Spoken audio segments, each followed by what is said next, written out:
아, 예, 맞아요. N 어땠어? N 없었어? 네? N 없었어? 자주 오는. 오케이. 지난주에는 우리가 OT식으로 조금 모였었고 OT식으로 모였고 그래서 OT 때에 일단 이번 교재는 요걸로 선택하기로 했습니다. 철학과 굴뚝 청소부. 철학과 굴뚝 청소부. 여기 고등학교와 대학, 그러니까 교과서, 고등학교 교과서와 대학 교재 그 중간 사이쯤 있다라고 보시면 돼요. 중간 사이쯤 있고 이걸 하는 이유가 4년 대학 2년 안에 줄이기라고 하는 프로젝트. 이번에 그 새내기 수련회 때는 유목사님 그 이야기 안 하셨다라는 소문이 들리던데. 네, 맞습니다. 4년 대학 2년 안에 줄이라. 22년 동안에 유목사님이 대학 메시지 하시면서 4년 대학 2년 안에 줄이라 그러면서 빌 게이츠 이야기도 하시고, 빌 게이츠는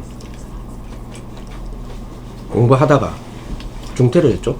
중퇴한 이유가 뭐냐, 대학에서 딱 들어보니까 배울 것이 없다가 아니라 나중에는 그 하버드 그 명예 졸업하게 되죠. 졸업하게 되고 거기에서 자기도 후배들 졸업 연설도 하고 막 이러는데 하는 도중에 시켜만 뭐 다 땡겨가고 다 배웠어. 그러니까 배웠다는 말은 4년 대학을 2년 안에 교수들한테 따로 사사를 받았다는 말이 아니라 거기서 배울 수 있는 부분들을 미리 땡겨가지고 다 배운 거지. 그러면 남은 기간을 자기 전공으로, 자기의 시간으로 만든다라는 개념으로 유 목사님이 설명하시면서 빌 게이츠도 설명하시고 그랬단 말이에요. 4년 대학을 2년 안에 땡기라 이 말은 4년 대학을 2년 안에 빨리 끝내고 중퇴해라 이 말도 아니고 4년 대학을 2년 안에 해가지고 조기 졸업해라는 말도 아니고 일단은 내가 교과서적인 부분에서 내 전공의 교과서적인 부분에서는 2년 안에 얼마든지 땡겨서 내가 공부를 해서 내 걸로 만들 수 있어요. 그러면 나머지 2년은 뭐하느냐, 나머지 2년은 진짜 나의 전공, 진짜 유목사님 그랬죠. 작년에 그 W 하실 때에 벌써 작년이네, 2023년이 작년에 W 하실 때에 주시는 말씀 속에 요약해서 이런 말씀을 주셨단 말이에요. 우리 랩런트들은, 여기서 랩런트는 대학생을 말하는 게 아니고 모든 랩런트들은 대학을 졸업할 때까지 자기 준비를 하는 것이 아니다.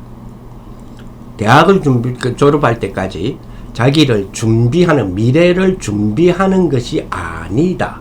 아니고 대학을 졸업할 때까지 미리 작품을 만들고 나오는 것이다. 미리 자기 작품을 만들어 나오는 것이다. 그래서 4년 대학을 2년 안에 끝내자라는 프로젝트를 앞에서 주셨던 거. 이번에 WRC 때는 주신 게 아니고 그 앞에 대학 수련회 하시면서 주셨던 22년 동안 주셨던 말씀들인데 그거를 이제 배경으로 해서 그러면 4년 대학을 2년 안에 줄일 수 있는 최고의 방법이 뭘까라고 우리가 이제 기도해보고 하면서 느꼈던 부분이 대학을 들어가서 여러분 선배들한테 물어보세요. 대학을 들어가가지고 요 선배님 있네요. 얘는 조금 다를 수도 있어. 왜냐하면 교육체제가 우리 한국에서 배운 애가 아니기 때문에 조금 다를 수 있어요. 우리 한국에서 배운 사람들은 한국에서 고등학교를 나왔고 대학에 들어가면 첫째 대학 1학년에 딱 들어가면 자 조금 이따 수강 신청해야 되죠. 등록 마감하고 2월 중순이나 말쯤 되면 수강 신청을 해야 될 거예요. 그럼 수강 신청도 선배들한테 좀 배우셔야 돼요. 배우고 원클 해야 되거든. 원클 해야 되거든. 원클이 무슨 말인가 알죠? 말이 한 번에 성공. 그렇지, 한 번에 성공해야 돼. 왜냐하면 한 번에 성공 안 하면 내가 원했던 과목을 못 들어. 그런 경우들이 발생하기 때문에 원클하는 부분들 그리고 수강 신청할 때는 속도 빠른 데 가야 되고 PC방. PC방도 요즘은 뭐 속도들이 다 빠르기는 한데 그래도 한 번도 제일 빠른 데 가갖고 원클하는 걸로 이제 이런 등등 여러 가지 부분 벌써 문화가 다르단 말이에요. 다르다 보니까 주로 이제 대학 1학년에 들어가면 주로 교양 과목을 많이 배우게 돼요. 교양 과목이 영어로 문제는 알아서 했어가지고 교양 과목. 우리는 오늘 듣다가 뭔 말인가 모르겠다 하면 스마트폰 얼마든지 검색 가능합니다. 하는 도중에 스마트폰으로 검색해가면서 하셔도 돼요. 물으면 한글 영어로 구글 쳐가면서요. 교양 과목들이 있는데 교양 과목이 주로 1학년 때는 교양 과목을 주로 배워요. 그럼에도 불구하고 전공은 1학년 때에 한 7학점짜리는 해야 될 거야. 전공은 7시간 7학점이지. 7학점짜리 정도는 그 기본으로 깔아야 될 거예요. 그러면 전공에 딱 들어가면 교수님이 전공을 첫날에 그 필독서나 교재를 설명을 할게요. 그러면 일단은 그 교재를 일단은 몇 가지에서 충격받아요. 첫째, 가격에서 충격받고, 그 다음에 두께에서 충격받고, 그 다음에 내용을 딱 펼쳤는데 엄마 이게 뭐야? 막 각주들이 쫙 붙어 있어. 각주, 미주 막 쫙 붙어 있어. 각주 몰라도 아는 척 하지 말고. 너 교재는 저희 각주 돼 있는데. 네. 그러니까. 근데 이거를 대학 선배들한테 물어보면 알겠지만, 이 대학에 대한 대학 공부에서의 교재에 대하여서 내가 체질되는데 한 1년 반 걸릴 거예요. 그것만 없애도 2년 세이브에 어느 정도는 우리가 도달할 수 있어요. 4년 대학 2년 안에 끝내자. 근데 그 기간이 언제가 제일 좋으냐? 예비 대학생 시절 때. 다시 말하면 대학에 아직 입학 안 했을 때. 수능 시험을 마무리하고 입학 안 했을 때. 즉 12월, 1월, 2월 3개월이 너무 중요해요. 요거를 잘만 활용하면 일단 대학에 딱 들어가서 문화충격, 그러니까 공부 문화충격이에요. 공부에 대한 문화충격을 거의 줄이고 들어가는 부분이기 때문에 굉장히 유익이 있을 거예요. 이제 그 취지로 이 모임을 지금 이제 5년 차 들어갑니다. 매년 이제 영도에서는 이제 들어가는데 그 중에서 이 여러분들이 요 시점에 제일 이렇게 확인을 할 수 있는 부분이 요 책 수준이면 좀 좋겠다라는 생각이 들어요. 요 책 수준, 요 책의 수준이란 말이 무슨 말이냐면 이 저자의 문체, 문장의 어떤 필력, 이런 등등 있죠. 이런 등등이 그 중간 우리 고등학교에서 공부하는 거와 대학에서의 전공을 다루는 요 중간 사이쯤이면 요 정도 표현이면 가장 좋겠다 싶어서 했고, 그 다음에 왜 주제가 철학이냐? 자, 우리나라는 OECD 국가예요. OECD 국가. 이제 우리도 뭐 한국말로 말하면 도상국이 아니고 개발 말해야지, 개발 발전국이라 해야 되나? 개발 선진국 계통인데, OECD 국가 중에서 우리나라는 어떤 과목이 주로 이제 학생 때, 고등학교 때까지 쉽게 말하면 4가지 과목이 주류를 이루어요. 축을 이루어요. 그게 뭐냐? 국어, 영어, 수학, 사회. 아니면 국어, 영어, 수학, 화학. 문이과에 따라서 틀리겠죠. 요건 4개가 주류예요. 그러면 OECD 국가, 우리 한국이 아닌 OECD 국가 1위에서 10위권에 해당되는 나라는 4대 축이 있어요. 국어라면 저그 나라 언어죠. 그리고 수학. 그리고 세 번째 뭐게요? 세 번째 뭐게? 응? 철학? 응? 세 번째 디지털 문해력. 디지털 리트리시. 그리고 네 번째 뭐예요? 금융 리트리시. 이 4가지가 축이에요. 근데 4가지가 축인데 금융. 지난주에도 내가 주은이한테도 물어봤는데 금융 하면 뭐 생각나요? 금융. 서치 가능하다 했어요. 예, 금융 모르면 그냥 서치해야 돼. 내 쳐다보지 말고. 안 그러면 자마. 이 대학 비슷하게 들어가면 자목이 돼 있어. 그러니까. 서치해가면서 해요.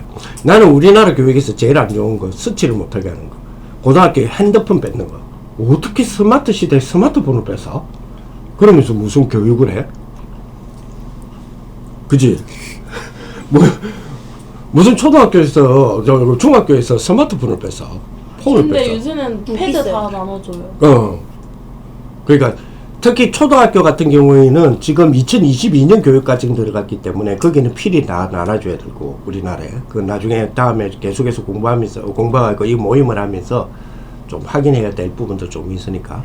자, 어쨌든 금융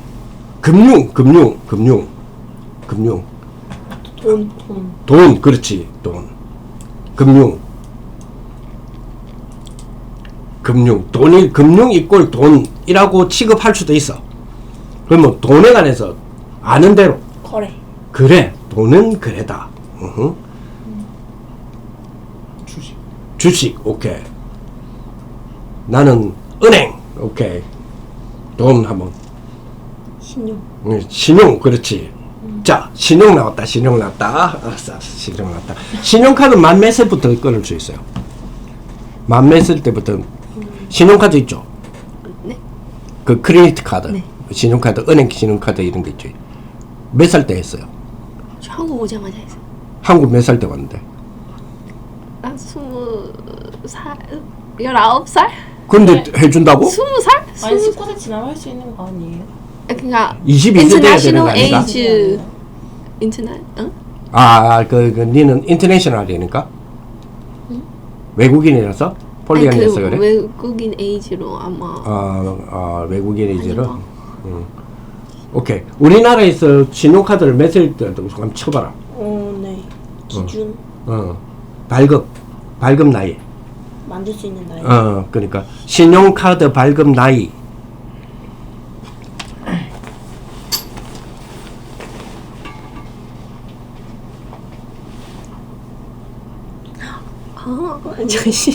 저 체크가 뭐야, 안 가져왔다?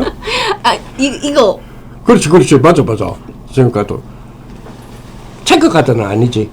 체크카드예요. 신용카드 내가 말하는. 신용카드가 그거죠. 그 크레디트 나중에 카드. 내는 거. 그렇지, 나중에 내는 거. 체크카드는 있는 돈. 1년도 나는 거. 신용카드. 신용카드 발급 나이 이렇게 조금 나오는데? 18세 만 18세 이상이면 된대. 18세라고? 네. 신용카드가? 어른 되면 할 수 있는. 네. 그러니까 1 플러스 해야 되지 않나? 19세 이상? 만 19세 미만부터 안 된다고 만 했어. 19세 그렇지, 안 된다고 돼 있지, 그렇지? 이상이면 발급 신청. 그렇지. 그러니까 만 19세부터겠네. 만 19세 미만이면 미만이니까 20세, 만 20세. 그러니까 한국 나이 21, 그지? 한국 나이 21, 22쯤. 오케이. 신용카드 아직 그럼 발급 안 했겠네. 체크카드만. 그래, 체크카드만. 신용카드는 아예 지금 손도 못 대고 올게. 자, 신용카드가 내 손에 들어왔다. 뭐 하고 싶어? 근데 안 쓰고 싶어요. 안 쓰고 싶어. 왜? 나중에 내야 되니까. 바로 벌어다. 무섭잖아. 그렇죠. 봐라. 이게 이제 금융 교육이 안 돼 있다는 거야. 그래서 내가 하는 말이야. 우리나라에는 금융 교육이 지금 안 돼 있어. 아까 얘기했지만 OECD 국가 중에서 4개 축 중에 하나가 금융인데 우리나라는 금융을 즉 경제, 특히 금융, 돈에 대한 거, 돈을 활용하고 돈이 무엇인가가 아니라 돈을 어떻게 해야 된다라는 부분에 대하여서 초등학교 1학년 때부터 시작해서 고등학교 3학년 때까지 12년 교육 가운데서 배우는 그 과목의 시간들이 있을 거 아니야. 그 시간을 100으로 잡았을 때에 경제와 돈에 대하여서 12년 동안 배우는 게 퍼센트가 0.07%예요. 너는 초등학교 1학년에서 고등학교 3학년까지 12년 교육 가운데서 금융 돈에 대한 교육을 0.07% 받았다니까. 근데도 그거마저도 뭐 받았는지도 몰라. 그치? 그러면 돈 공부는 언제 하느냐? 이제 눈치껏 하는 거야. 자라면서 이제 눈치껏 해나가는 그런 부분들이거든. 그래서 아주 대학생 때에 반드시 배워야 될 것이, 반드시 빨리 배워야 될 것이 돈에 대한 부분이에요. 지난주에도 내가 그 우리 모임에서 그 이야기를 했는데, 자, 의사 30년 내 의사 생활을 했어. 그리고 그 분야에 뭐 예를 들어서 내과 의사다. 그 분야에서 아주 명성이 있어. 이름이 있어. 근데 많은 사람들이 야, 저 사람 의사로서 능력과 실력은 있고 이름도 있더만 아유, 저 사람 결국은 실패했네. 자, 이런 말을 하는 기준이 뭘까? 의사 30년에 다른 사람이 봤을 때 유일성이 보여야 되는데 오히려 반대로 의사 30년 했는데도 아이고 저 사람 실패했네. 얘 기준이 뭘 보고 그렇게 말할까? 사람들이 의사 30년에 의사 실력이 줄었을까? 아니야. 뭐지? 뭘 보고 저 사람 의사 30년 했는데 결국 실패했네. 아이고 안 됐다. 저 사람 망했네. 돈 없어. 그렇지. 그게 우리나라뿐만 아니라 전 세계 기준이에요. 기준이야. 그래서 결국은 망했네. 이 말은 실력이 없어진 게 아니라니까. 그러니까 돈을 없었다 정도가 아니고 돈이 없다 정도가 아니라 돈에 마이너스가 생긴 거지. 더 빚을 진 거지. 엄청나게 빚지고 갚지 못하고 그런 상황이 벌어지지. 왜 이런 일이 벌어질까? 30년의 의사가 되는 길을 가고 의사로서의 역할을 할 수 있는 교육은 받았는데 돈 공부를 안 한 거예요. 그런데 사람들은 본인도 스스로도 마찬가지. 뭘로 평가할까? 그렇지. 실력이 아니에요. 돈이에요. 돈으로 평가받잖아. 그치? 자, 그러면 어떤 사람은 그래요. 아, 저 돈만 밝히는 놈이라거든. 돈만 밝힌다. 그거 너무 중요하거든요. 돈은 밝혀야 돼요. 돈은 어두우면 안 돼. 돈은 밝혀야 돼. 그죠? 그게 빛의 경제야. 돈은 빛이 나야 된다니까? 근데 많은 사람들이, 저거 돈만 밝힌다 이러잖아요. 저거 돈만 밝히고, 돈 되게 좋아하는데 저거 돈만 밝히다. 이러고도, 그러면 돈 되게 안 좋아하고 돈을 어둡게 해, 그러면? 이게 왜 이런 말들이 나오냐면, 돈에 대한 공부가 전혀 안 돼 있는 거예요. 우리나라는 실력도 있고 다 있어. 다 있는데 그럼에도 불구하고 세계 10위에서 그 안에 지금 들어가지도 못하고 지금 들어갈까 말까인데 선진국으로 하나 더 치고 나갈 수가 없어요. 내가 봤을 때는. 왜 그러냐? 돈 공부가 안 돼 있어. 그게 굉장히 중요하거든요. 이거는 언제부터 돈 공부가 본격적으로 시작돼야 된다. 자, 예를 들을게요. 알바 언제부터 할까요? 하고 있어? 하고 있어요. 그렇지. 그러면 알바했을 때 첫 월급이라 해야 되나? 돈을 받았겠지. 네. 받았어요? 어제 받았어요. 아니, 그러니까 받았어요? 네.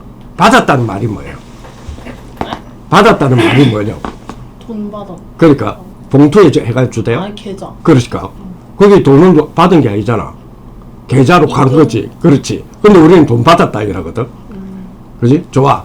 뭐 말꼬리를 잡겠다는 게 아니고. 자, 돈을 받았어 그러면 월급을 쏘아주지. 어디다가? 계좌. 그러니까 어느 은행? 카카오뱅크. 카카오뱅크. 자, 카카오뱅크 김범수 회장 맞지, 그지? 자, 삼성은 이재용. 카카오와 삼성 어디가 더 믿을만해? 그렇지. 근데 왜 돈이 카카오 가는 걸 쳐다보고 있어? 그지? 전혀 그런 생각 없거든. 그냥 쏘아주니까 은행에 카카오뱅크로. 물론 그랬겠지. 예를 들어서 처음에 니 이렇게 그 돈 어느 은행으로 붙여주면 돼 해서 카카오뱅크 계좌 니가 적어줬지. 네. 그렇지. 왜 삼성 주식 계좌는 왜 안 적어줘? 없어. 그러니까 왜 없지? 안 만들어. 안 만들었지. 왜 안 만들었을까? 생각 자체를 못했지. 그쵸, 딱히 아직. 그렇지. 왜냐면 아니 내가 월급을 받는 계좌를 내가 주식 계좌를 만들어서 내가 주겠다는 생각 자체는 아예 안 하잖아. 나중에 조금 크다 보면 돈 받으면 주변에서 주식 하니까 나도 주식 한번 해볼까라는 생각은 하지만 그치. 지금 이 말이 지금까지 태어나서 지금까지 몇 번 들어봤어. 지금 내가 하는 말. 월급을 주식 계좌, 주식 정권 계좌로 받을 수 있어?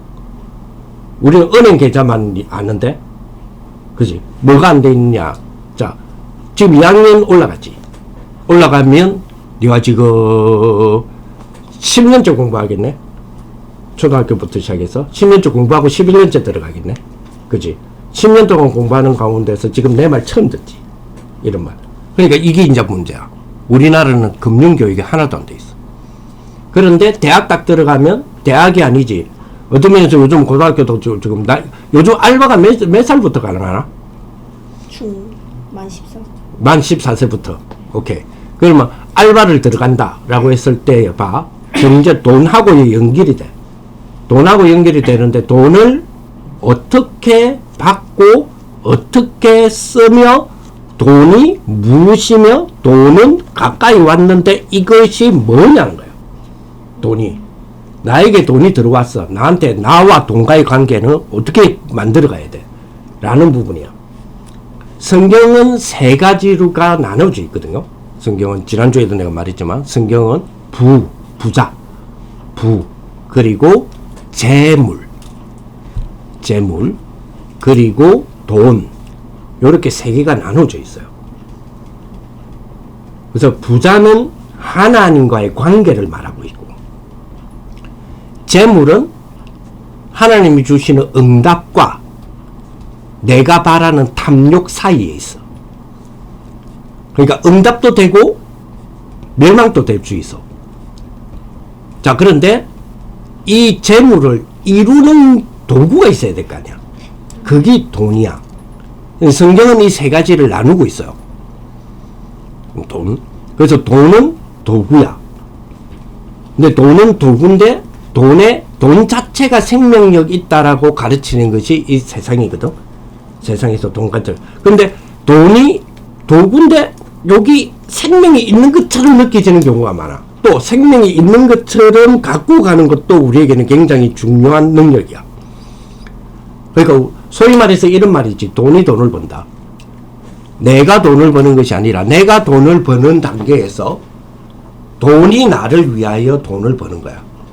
내가 돈을 버는 거와 돈이 나를 위해서 돈을 버는 거는 주인이 다른 거지. 돈을 사랑하는 것은 일만하게 뿌리라 그랬어. 그러면 돈을 사랑하는 것이 일만하게 뿌리다. 디모데전서에서 나오는 말인데, 돈을 사랑한다 해서 돈 좋아하는 건 일만하게 뿌리다 이 말 아니에요. 지난주에 내가 그거 이야기했잖아. 우리 그 성경은 여러분들이 보는 성경 있잖아요. 번역이 몇 번 됐느냐? 번역이. 그러니까 원래 성경이 한국말이 아니잖아. 원래 성경은 저 히브리어 뭐 헬라어 뭐 이런 말 하잖아요. 그죠? 이게 여러분 손에 지금 한글로 성경을 읽기까지를 6번 번역이 됐어요. 6번. 첫 번째로 원어를 하나님이 만들어준 이 성경 원본을 필사하잖아. 뺏겼잖아. 그때는 인쇄술이 없으니까. 자, 한 번이지. 그 다음에 이제 원본은 감춰 붙으니까 하나님이 그 히브리어 헬라어를 가지고 라틴어로 번역을 했어. 라틴어로 로마어, 라틴어로 번역했어. 그 라틴어를 루트 시대를 배경으로 해서 독일어로 번역을 했어. 그때의 인쇄술이 확 발달을 하면서 이 독일어를 영어로 번역을 했어. 영어를 일본어나 중국어로 번역을 했어. 그 일본어나 중국어로 번역한 거를 한글로 번역했어. 그게 여러분 가지고 있는 성경이야. 여러분들이 읽고 있는, 저와 여러분들이 읽고 있는 한글 성경이야. 그러니까 번역이야. 그지? 자, 두 번째. 성경에 한국 사람 몇 명 나와? 성경에 한국 사람 몇 명 나올까? 코리안 피플 몇 명 나올까? 성경에 한국 사람 몇 명 나와? 한 명도 안 나와.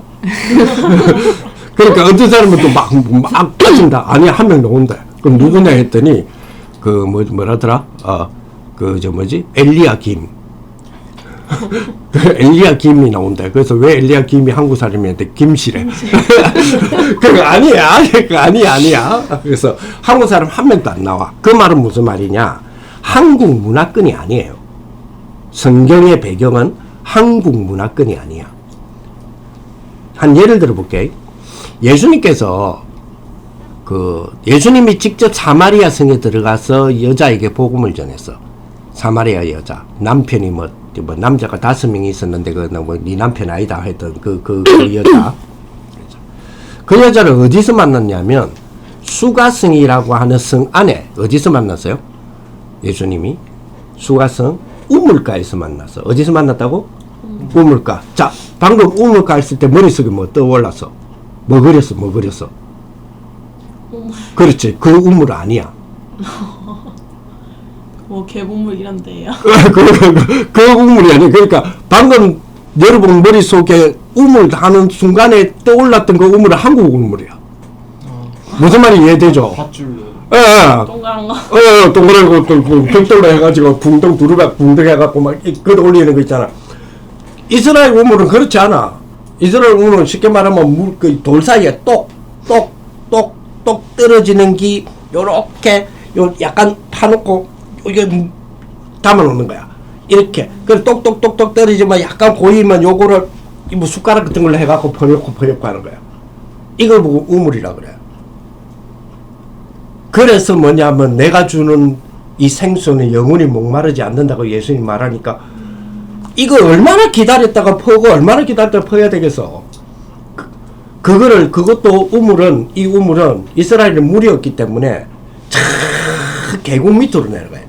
그럼 계곡 밑으로 내려가려면 절벽을 타고 내려가야 되는데 절벽을 타고 내려가는데 우리처럼 지금 이 시대가 아니야.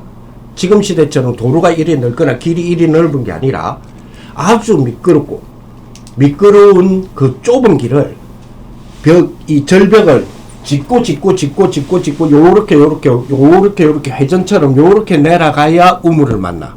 저 밑에. 그래서 우물에서 그것도 똑똑 떨어지는 거 퍼넣어야 돼요. 그래갖고 다시 짊어지고 다시 올라와야 돼. 그러다가 실족하는 사람들이 너무 많아. 미끄러져가지고 다치는 사람, 심지어는 죽는 사람은 목숨 걸고 가는 거야. 쉽게 말하면. 물 한번 길로 가기 위해서는. 그게 이스라엘의 우물이에요. 근데 우리 우물이라면 한국 우물 떠오르잖아? 그렇지? 그럼 왜 그러냐? 우리는 한국 사람이라서 그래. 근데 성경은 한국 사람 한 명도 안 나와. 그러면 단어는 우물이란 단어지만 그 우물이 아니잖아. 그래서 예수님이 왜 우물가에서 생수 이야기를 하셨는지, 영원히 목마르지 않는다는 이야기를 하셨는지를 그 나라의 배경으로 봐야 이해가 돼요. 돈도 마찬가지. 돈을 사랑한다 할 때 사랑도 마찬가지. 돈을 사랑하는 거는 일만하게 뿌리라 그랬잖아. 그래서 돈을 사랑한다 했을 때에 우리 식으로 따지면 돈 좋아하는 거는 재구나 이렇게 되잖아. 그 말이 아니라니까. 한국말로 번역하다 보니까 이 돈을 사랑한다라고 했을 때 이 사랑을 이 단어를 원래 단어를 한국말로 번역하려니까 이게 뭘로 번역해야 될지 모르겠어. 그래서 가장 번역하는 사람이 가장 요 개념이겠구나라고 생각해서 이 단어를 선택해가지고 번역을 한 거야. 그게 뭐냐? 사랑이란 단어를 잡은 거야. 원래는 돈을 사랑하는 거 일만하게 뿌리다 할 때 그 사랑이라는 개념이 뭐냐면 러브 이게 아니야. 돈을 사랑한다 했을 때 돈 좋아, like, 러브 이걸 말하는 게 아니고 내가 돈을 얼마만큼 좋아하느냐.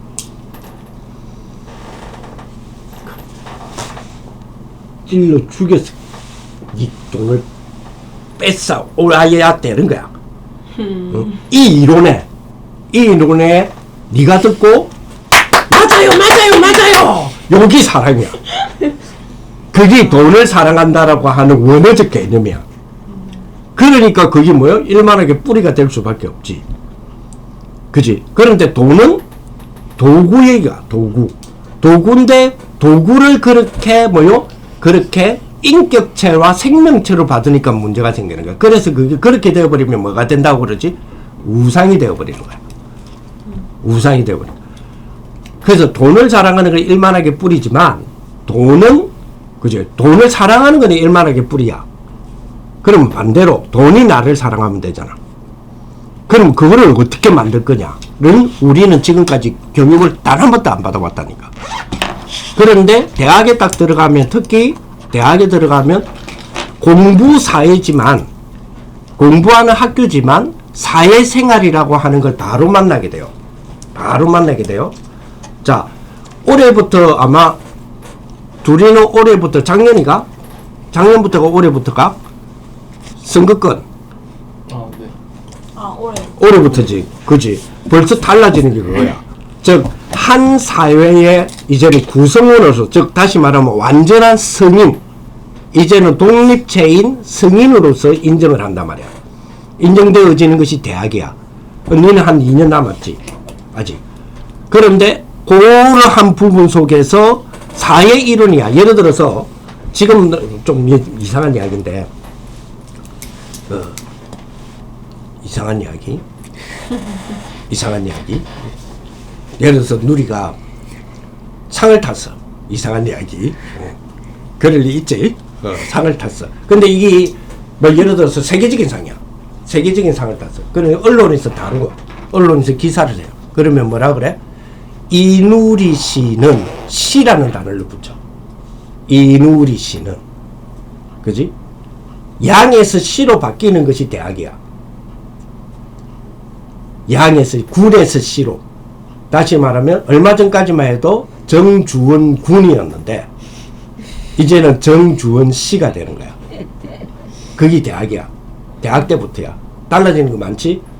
그러면서 특히 아까 말했던 경제에 대한 부분은 완전히 이제 독립체로서 네가 자 지금 알바는 할 수 있어. 그지? 대출은. 저요? 은행 가서 대출은 받을 수 있는 나이가 아니야. 근데 너 대학 2학년쯤 되면 너희들 이름으로 네가 가서 대출을 받을 수 있어. 무슨 말이냐? 한 독립체로서 한 사람으로서 완전한 성인이 되어 금융활동을 이제는 본격적으로 해나가는, 배우는 거 말고 해나가는 시기가 여러분 나이 때, 여러분들로 대학으로부터 출발을 해요. 그런데 문제는 12년 동안 그걸로 교육이 하나도 안 돼 있다는 거예요. 그래서 이 모임을 통해서 이거와 함께 돈 이야기도 좀 할 거예요. 돈에 대한 공부를 좀 할 거예요. 돈은 공부해야 돼요. 그래서 여러분들에게 돈에 대한 공부의 첫 책으로서 돈 공부는 처음이라서 라는 책이 있어요. 제가 돈 공부는 처음이라서요 라는 책이 있어요. 아마 그 책의 저자가 김종봉인가 아마 그럴 거예요. 그런 책들은 한 번씩 여러분들이, 내가 봤을 때는 그 책을 사서 보는 게 아니고 그냥 도서관 가서 빌려보는 것도 괜찮을 거예요. 네. 그리고 놓으면 되는데. 사서 보세요. 사서 보세요. 미안해요. 사서 봐야 돼요. 사서 봐야 돼. 오케이. 자, 그리고 자, 그 다음에 여러분들이 대학에 무슨 전공이라도 돈 공부는 처음이라. 이거예요. 밑에 거. 똑같은 책. 아 같은 거. 같은 거예요. 저자가 김종봉이 맞나? 네, 맞아요. 자, 그런 책들은 한 번쯤 읽어보시면 좋아요. 그러면 거기에 이제 여러분들이 들어왔던 단어지만 자주 들어왔던 단어는 아닐 거예요. 그러나 앞으로 사는 동안에 가장 자주 듣게 되는 경제와의 관련된 단어들을 듣게 될 거예요. 특히 이 책은 투자, 금융, 주식 이런 이야기들이 나오게 됩니다. 나오게 되는데 이거를 그냥 공부하는 게 아니고 이제 여러분들이 삶 속으로 들어오는 거기 때문에 이런 부분들을 만약에 주식 같은 게 있잖아요. 주식을 내가 한다 안 한다의 개념으로 받는 게 아니에요. 주식은 아주 친근감 있게 다가오는 문화가 돼야 돼요. 이제부터 여러분들에게는. 어떤 문화가 되는 거와 동일하게 하면 되느냐면 아까 전에 이야기했지만 여러분들이 알바를 하면 계좌에 들어오잖아요. 계좌에 들어오는데 그 계좌에 들어오는 그 계좌의 그 통장을 만들어주는 걸 보고 우리가 은행이라고 그러잖아요. 그죠? 그러니까 은행이 내하고 친한 것처럼 주식이 여러분하고 친해져야 돼요. 그리고 부동산이 여러분들하고 친해져야 돼요. 부동산 하면 뭐 있을까? 부동산, 집도, 땅. 땅도, 물론 집, 땅, 상가. 집, 땅, 상가. 자동차는 동산이에요. 부동산이 아니고 동산. 움직. 동산. 동산이란 말은 이게 가치가 쓸수록 감각성각이 일어나서 쓸수록 가치가 떨어지죠. 그런데 땅, 집, 상가 이런 거는 떨어질 수도 있고 오를 수도 있어요. 예를 들어서 제가 있는 지금 현재 우리 집을 처음 살 때 1억 1,000인가 샀어요. 샀는데 지금은 4억 하거든. 자, 그럼 와 하는 것 같이 그러면 그동안에 상승됐던 물가도 생각을 해야 돼. 그런데 물가에 비해서도 많이 올랐어. 이때는 이제 와 하는 거야. 그렇지. 무슨 말이냐면 이렇게 부동산은 가치와 재화가 될 수 있는, 즉 돈이 될 수 있는 부분을 증식시킬 수 있는 도구일 수도 있어요. 그런데 요즘 집값 떨어지고 완전 반토막 났어. 집값이. 이래가지고 전에는 1억 주고 샀는데 지금 팔려고 하니까 5천만 원 또 팔지를 못해. 요거는 집값 하라고 그래나요? 내 자산이 마이너스가 됐지. 줄어들었지. 그래서 이거를 관리할 줄 알아야 돼요. 관리하면서 키울 줄 알아야 돼요. 이 공부를 우리는 하나도 안 돼 있어. 이 공부는. 그러니까 집 부동산이라니까 이거는 엄마 아빠, 아직까지는 엄마 아빠의 젊음물처럼 보이는 거야. 그리고 집이라니까 이제 다니다 보면 부동산 중개사회란 거, 그 사람들의 어떤 소유물처럼 느껴지는 거야. 그런데 왜 그렇게 느껴지느냐? 우리는 공부를 안 했거든. 남아공에서 몇 학년까지 공부하고 왔죠? 12학년. 금융에 대해서 얼마나, 파이낸스에 대해서 얼마나 배웠어요? 8학년에서 10학년까지. 그렇죠. 8학년에서 10학년 벌써 그러면 3년? 8, 9, 10? 8학년에서 9학년. 9학년까지. 하이스쿨 때. 그러니까. 고등학교, 남아공 같은 경우에는 고등학교 때에 금융을 중점적으로 배운다니까. 근데 우리는, 한국은 그런 교육을 안 받아. 신기하지? 신기하고. 근데도 우리나라 잘 살아. 그건 잘 사는 게 아니라니까. 잘 사는 게 아니야. 자, 그러면 봐요. 이게 왜 우리한테는 중요하냐? 왜 중요하냐? 자, 지금 보세요. 어른들. 아니, 여러분들에게도 이제 대학생 되면 아까도 얘기했지? 고등학생 때까지는 그러면 아이고 나도 그랬으면 좋겠어. 작게라도 뭐 이렇게 해. 근데 바로 딱 이제 대학에 들어가면 내 현실적인 우리 엄마 아빠가 포함된, 내가 포함된 엄마 아빠 혹은 엄마 아빠가 포함된 나의 문제를 퉁쳐서 생각했던 교회 건축 헌금이 이제는 독립적으로 다가오거든. 그잖아요. 대학에 딱 들어가거나 하면 독립적으로 다가온다고. 그러면서 우리도 이제 사명도 있고 깨달음도 있고 여러 가지 있으니까 종합적이겠지. 복합적으로 깨달아지는 부분들도 있고 복합적이겠지만 다가온다.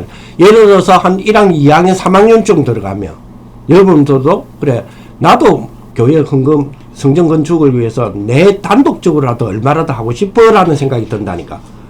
그런 나이가 되고 그런 어떤 사명이 되고 하는데 근데 문제는 뭐냐. 그러고 하려고 하니까 유목사님 말씀처럼 하나님이 쓰시고자 할 때에 내가 쓰여질 것이 있어야 되는데 없는 거야.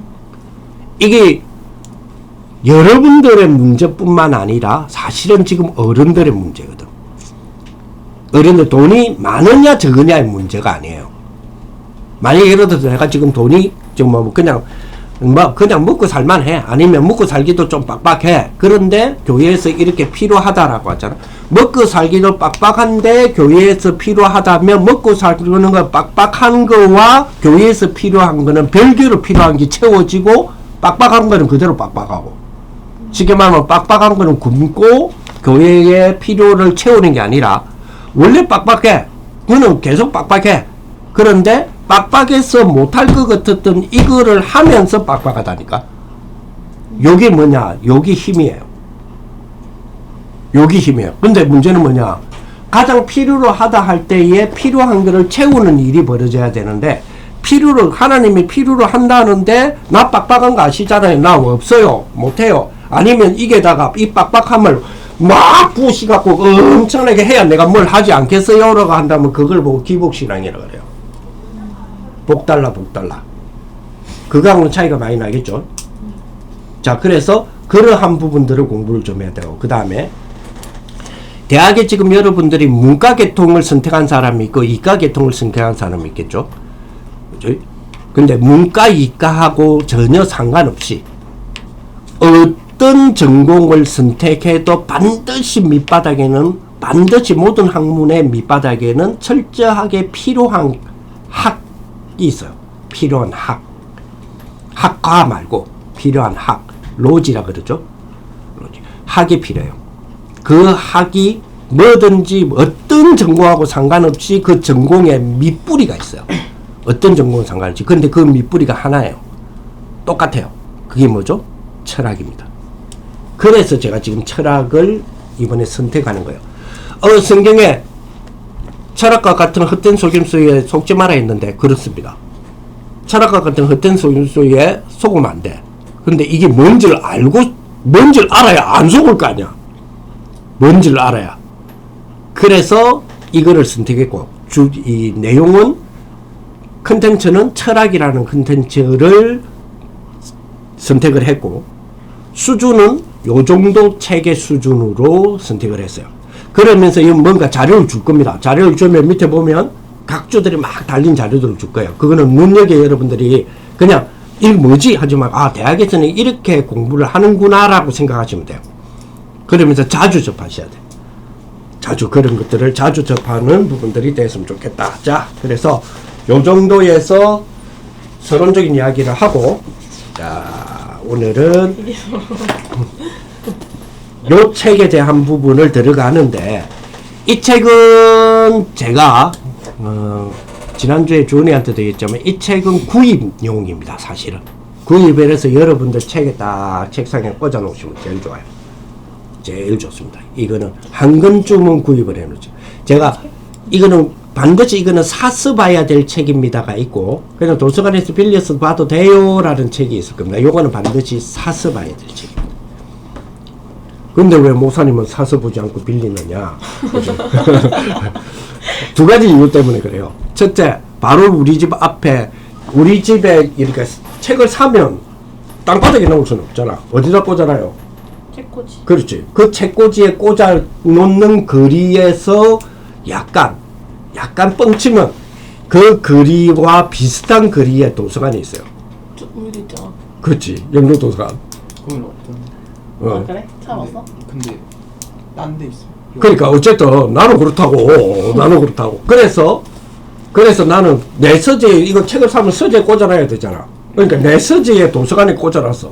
아 첫째, 가깝기 때문에. 두 번째 이유, 아무도 이 책을 안 빌려가. 아무도 이 책을 안 빌려가기 때문에 갈 때마다 있어. 그렇기 때문에 나는 필요할 때마다 바로바로 내가 이 책 꼭 보고 싶은데 지금 뭘 봐야 될 책인데 누가 빌려갔는데 이게 없어. 이 책은 아무도 안 빌려가. 그래서 땡큐지 내 입장에서는. 그런데 이거는 필독서예요. 진짜 책꽂이네. 이거는 필독서가 아니고 이거는 두고두고 꽂아놓고 보셔야 될 책. 아주 중요해요. 그리고 일반 철학책하고는 달라요. 이거는 주원이는 반드시 이 책은 반드시 메모링까지, 그러니까 아웃라인 할 줄 알아야 돼요. 이 책을 가지고 아웃라인 할 줄 알아요. 아웃라인에 대해서 아웃라인을 어떻게 하느냐는 우리 누리한테 물어보시면 되고 아웃라인에 대한 공부책을 하나 내가 소개해 줘서 그게 뭐지? 책을 어떻게 읽는 방법. 그렇지. 책을 읽는 책 읽는 방법인데 우리나라 말로는 거기 뭐지? How to read. 교사 없는 독서법이라고 돼 있지. 근데 어쨌든 이 책은 특히 주은이를 내가 왜 이야기를 했냐면 주은이가 역사가잖아. 요거는 지금 서양 역사적인 입장에서의 철학을 정리해 놓은 거예요. 아주. 그리고 반드시 너도 나리도 이거는 반드시 필독서. 왜냐? 애들 키운다니까. 애들 키우는 게 아니고 애들을 배경으로 하는 학문을 하잖아. 유아 학문을 하잖아. 그지? 유아 학문을 하기 때문에 학문에는 가장 베이스가 철학이에요. 해리도 마찬가지. 해리는 대학을 가기 위해서는 이거는 필요 없어. 왜냐? 그 비문학에서는 반드시 이 종류가 나옵니다. 비문학에서는 부분으로. 그래서 이런 이 책은 반드시 필독서. 오케이? 자, 그러면 자,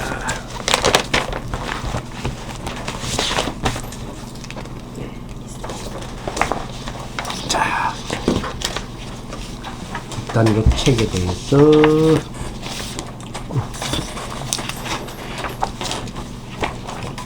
하나만 더 부탁드려요. 감사합니다. 그리고 지난주에 안 받으신 분, 목소리 그 부산 동국타워 사세요? 응? 그 아파트? 두산동구. 저희 옛날 생각할 때 거기 거기 살았어요. 살았어요. 이제는 두산 1차 아파트지. 진짜요? 진짜요? 바뀌었어요? 두산 1차 아파트고, 너가 살 때는 도서관 없었어. 있었어요. 있었어요. 저희 맨날 저 해운대 맨날 도서관 갔는데. 그 해운대 도서관에? 위에 네. 길 건너서. 그러니까. 그러니까 저 맨날 갔는데 거기 살았잖아요. 두산 1차라고 맨날 이름 거기 살아. 바뀌고 난 뒤에 그게 아니야. 어. 그래, 누구 집 그거 있었다. 네, 저희 어, 2,500이로. 이거 말고. 맞아, 누구 집 그거 있었다. 나는 거기 지금 2007년부터 살았어. 와, 엄청 오래 계셨네요. 진짜 오래 계셨다. 옛날에 거의 집값이 올랐어요? 그 올랐지. 그렇게 살았어요. 그렇지. 왜 오를 수밖에 없는 것이 하나님은 전도자의 발걸음에 맞추신다고. 거기를 딱 들어갔는데 제일 먼저 집값이 뛴 이유 첫째. 제값이 장상을 공원으로 만들기 시작했어. 장상공원. 그 계곡. 그렇지. 부산 그러니까 도시에서 부산이라고 하는 대도시에 인공이 아닌 자연 폭포가 떨어지는 유일한 곳이야. 장산이요? 장상 폭포. 그지. 그 인공 폭포가 아니잖아. 장산이 그 자연 폭포거든. 자연 폭포가 떨어지는 유일한 곳이야 부산에서는. 다른 데는 다 인공 폭포잖아. 아니면 부산권 산으로 가고 해야 되는데 이게는 그지. 그래서 장산을 공원을 개발하기 시작했어. 그것 때문에 집값이 올랐어. 근데 그 바로 앞이니까. 그 다음에 그쯤 되었을 때에 엄마 울산하고 해운대 고속도로가 나아졌어. 고속도로가 터졌잖아. 그것 때문에 집값이 엄청 올랐어. 그 다음에 도서관. 그러니까. 거기는 이제 막 그 공부하는 애들. 그렇지. 도서관이 가까이 있는 거는 너희는 못 느껴서 그렇지. 집값 오르는 이유 중에 하나야. 그 다음에 또 하나가 변수가 생긴 게 신해운대 여기 생겼어. 맞아. 거기 바로 두산 동구 뒤라. 아 진짜요? 걸어가도 돼. 무슨 말이야? 그 살 거겠어. 근데 우리 그때 비슷해졌어. 내가 2007년에 태어났어. 2010년 그쯤 살았지. 2010년? 2007년? 거기 살았어. 제가 2007년에 태어났거든요. 그러니까 몇 년도부터 살았어? 저도 제가 아기 때 살았어요. 아기 때. 그러면 엄청 아기 때. 2010년? 제가 5살 때부터 8살 때 살았어요. 그러면 3년, 2년 살았어요. 한 2010년 되나? 그것도 10년. 그렇지, 10년. 11년. 그러면 2억 올랐겠는데? 2억 3억 올랐겠는데? 저는 모르죠. 그때 그대로 있어서만 2억 3억 올랐겠다. 지금은 조금 떨어져서 그렇지. 지금은 지금 그 경기 자체가 지금은 어려운 시기라서 그 금리가 높은 시기라서 떨어지거든. 근데 집은 무조건 오르게 돼 있어. 버티면. 존버하고 있으면 무조건 오르게 돼 있어. 집은. 자, 그리고 재밌는 거는 우리 아까 지게 장로님 김어성 장로님이 지금 현재 있는 당이 정권을 잡으면 무조건 집값은 뛰게 돼 있어. 그러면 집값 뛴다고 해서 정치를 잘한다라는 건 볼 수는 없어.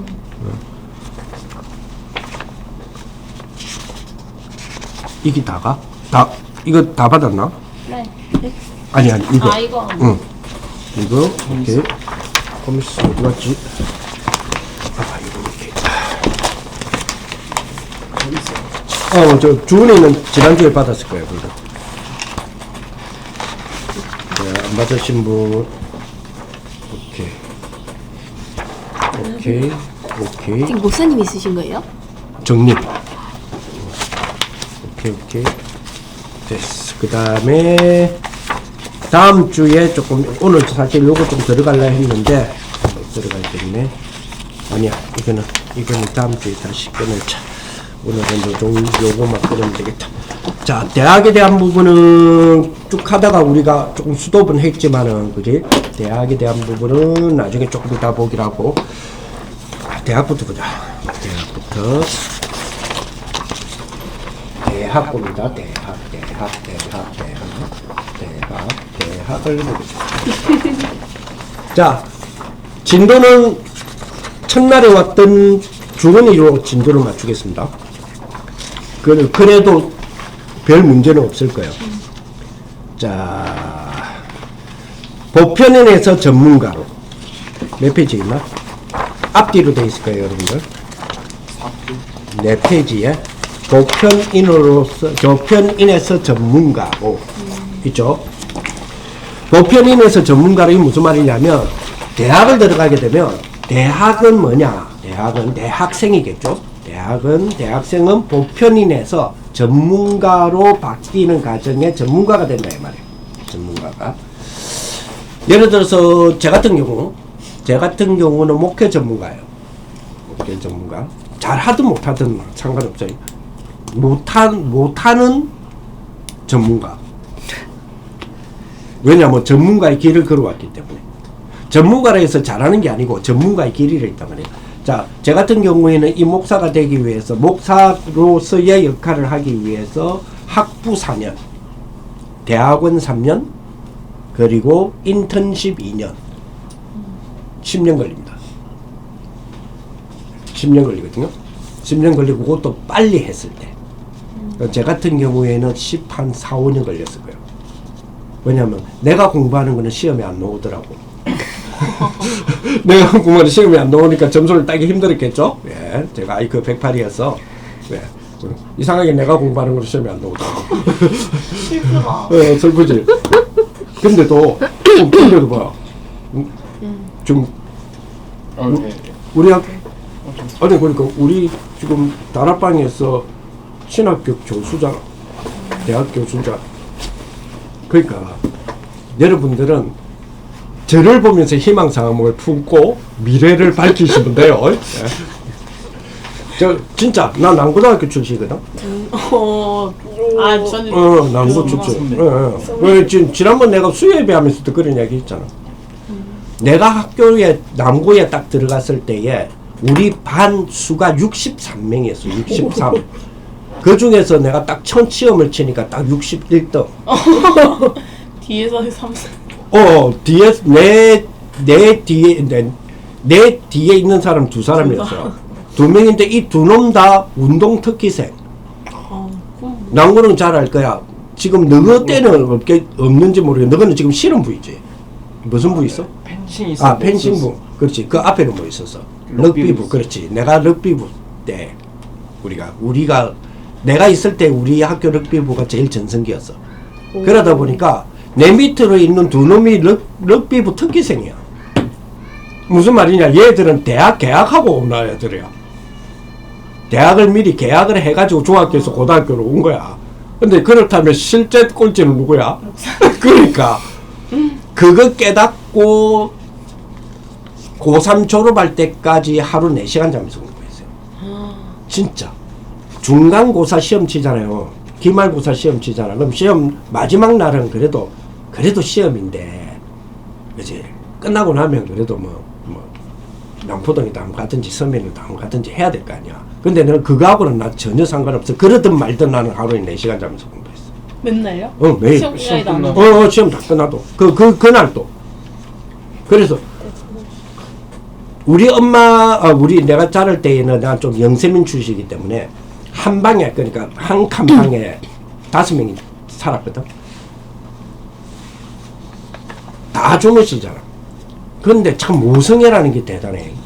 내가 밤늦게까지 새벽까지 공부하다가 코피가 팍 터질 때가 있어. 팍 터지면 주무시던 우리 엄마가 어떻게 하는지 일어나. 이래갖고 이놈의 자식아 좀 자라 이러면서 자라 하면서 커피 닦아주고 이러면서 공부했거든. 그래서 고등학교 3학년 때 딱 졸업할 때 반에서 63명 중 반에서 47등. 할렐루야. 웃을라 했지. 웃을라 했지. 아니야. 전국에서 47등 말고 반에서 47등. 할렐루야. 몇 명 달았노? 그래 10명. 그래도 20명까지는 안 돼도 10몇 명. 그지? 기적이네. 그렇지. 기적이지. 이 나 응답이야. 남의 그래. 이런 나이였는데 지금 대학 교수 하자. 그러니까 여러분들 나를 보면 돼. 나를 보면. 그러니까 얼마나 감사해. 난 진짜 감사하더라니까. 내 밑으로 그렇게 달 수 있어. 하루에 4시간 자는 것밖에 안 했는데 이렇게 10몇 명을 달 수 있었잖아. 그러니까 4시간 근데 그렇지. 그때 내가 뼈저리게 느낀 거야. 아하, 내가 공부한 거는 시험에 안 나오는구나. 너무 슬프다. 내 지연장 없으니까. 그래서 나는 굉장히 기뻤어. 왜냐? 아하, 저거는 선생님이 잘못한 거야. 문제를 잘못 낸 거야. 그러니까 내가 공부 안 한 걸로 문제를 냈잖아. 그건 내 잘못이 아니라니까. 선생님들 잘못이지. 그렇잖아. 그렇지. 할렐루야. 그렇지. 그래가지고 그런데 재밌는 거는 지금 이렇게 보면 지금 보는 게 아니고 지금 이제 사람들을 보잖아. 사람들 보면 나는 배우거나 난 정확하게 그런 못 배웠다는 이야기잖아. 정확하게 배우는 방법을 몰랐다는 이야기잖아. 그치? 그럼에도 불구하고 내 안에 들어와 있는 잘못 배워졌지만 내 안에 쌓인 조그만한 지식을 나는 80% 사용해 먹거든. 근데 사람들은 많은 지식의 15%를 사용 안 하더라고. 그러니까 일단은 80% 사용해 먹으니까 내가 좀 더 낫더라고. 이게 중요해요. 이걸 보고 뭐라고 불러야 될까 했는데 유 목사님은 딱 답을 주시대. 작품이라고. 그죠? 내 작품을 만들어내는 거예요. 내 작품을. 나는 지금 뭐냐면 지금 또 뭐 애기들 키우는 엄마들 하고 지금 다락방도 하고 어린이 교육도 하고 이러거든요. 부모님 교육도 하고 하는데 지금 내가 갖고 있거나 내가 배우는 이 내용들 나는 깊이 내용을 받아들이거나 이렇게는 못해. 아까도 얘기했지만 내 머리 자체가 그래 안 돼. 단 내 안에 받아들인 것이 요 정도라면 지금 현재는 요 정도를 다 퍼내는 거야. 다 퍼서 줘. 근데 많은 사람들은 이걸 이렇게 받아놓고 받아들이는 건 이랬는데 나타내는 거는 요것도 안 나타내. 그러면 작품이 아니죠. 나는 요렇게 받았지만은 요만큼을 받았지만 요만큼을 다 드러내는 거는 작품이라.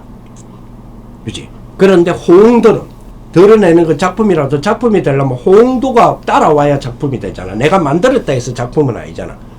내가 만든 것이 다른 사람으로 하여금 사용해 먹거나 호응이 있어야 되잖아. 호응이 와 진짜 멋지다 와 아니면 저걸 사용했더니 나한테 이런 유익이 있더라 하는 뭐가 있어야 작품이잖아. 그치? 근데 내가 하는 거는 그렇게 되더라는 거야. 그러니까 이게 이 단어가 무엇일까 했는데 우리가 메시지에서 답이 나오잖아. 작품이구나 이게. 그럼 이게 굉장히 좋은 축복이지. 그래서 내가 느낀 부분이 목사님도 말씀 속에서 메시지 속에서 주시는 부분이 있지만 느끼는 부분이 뭐냐면 아하 공부를 잘하고 못하고 문제가 아니다. 공부 잘하고 못하고 문제가 아니라 공부는 하는 거구나. 첫째 공부는 하는 거야. 아까도 얘기했지만은 나는 내가 공부한 건 시험에 안 나왔어. 그치? 그건 선생님 잘못이라 했잖아. 그럼 무슨 말이냐? 내가 공부하는 것은 시험에 안 나왔어. 내가 공부하는 것은 시험에 안 나왔어. 문제는 뭐지? 시험에 안 나오니까 당연히 어떻게 돼? 등수는 뭐 계속 떨어지지. 아까 얘기했잖아. 우리 어머니가 내 코피 터지면 일어나가 그렇게 모성애를 발휘한 우리 엄마가 성적표만 받아오면 내 등짝을 때리거든. 이놈 호루 새끼야 공부하는 건 난 공부만 했어. 그걸 우리 엄마가 지켜본 장본인이야, 증인이야. 그런데 성적표만 가져오면 나 공부 안 한 사람이 되는 거야. 이렇게 내가 서러움을 당해가면서도 그럼에도 불구하고 나는 공부를 했어. 단 내가 공부한 거는 시험에 안 나왔을 뿐이야. 자, 그러면 많은 사람들이 내가 요런 내 간증을 하면 많은 사람들이 뭐라고 이야기하느냐면 어떻게 그게 가능하냐. 왜냐, 한 만큼 안 나오는데 실망도 들고 안 할 건데 뭐 해도 쉽게 말하면 포기해버리잖아. 근데 나는 그게 이해가 안 돼. 왜냐니까 왜 포기를 할 이유가 없지. 내가 공부한 거 시험에 안 나왔을 뿐이지. 그럼 내 잘못이 아니라니까 선생님 잘못이지. 그럼에도 불구하고 봐. 그렇게 조금 했는데 졸업할 때 10몇 명 달고 나왔잖아. 그럼 됐지. 그치. 그런데 그 축복이 작게라도 작품이라고 하는 것으로 완성시켜본 처음부터 끝까지의 체험되어짐이 있는 거야. 그러니까 용호사님도 그런 말씀 하시잖아요. 작은 거라도 끝까지 가가지고 끝까지 간 뭐가 있어야 되는데 끝까지 간 그 작품이 없는 거야. 하다가 포기. 그지? 근데 끝까지 가서 완성까지 처음 시작했으면 완성의 끝맺음까지라고 하는 부분이 습관화되는 것이 우리 랩런트들은 다른 사람하고 차이점이 돼야 될 거야. 지금 3단체에서 성공한 사람들의 키를 보면 결국은 뭐냐? 결국은 그지? 끝까지 가는 사람. 즉 끝까지 간다는 말은 버틴다는 말이야. 버틴다는 말이 아니야. 뭐지? 뭔가의 결실을까지 만들어내는 거야. 작품을 만들어내는 거. 그래서 대학을 졸업할 때까지 여러분 작품을 만들어내야 된다니까요.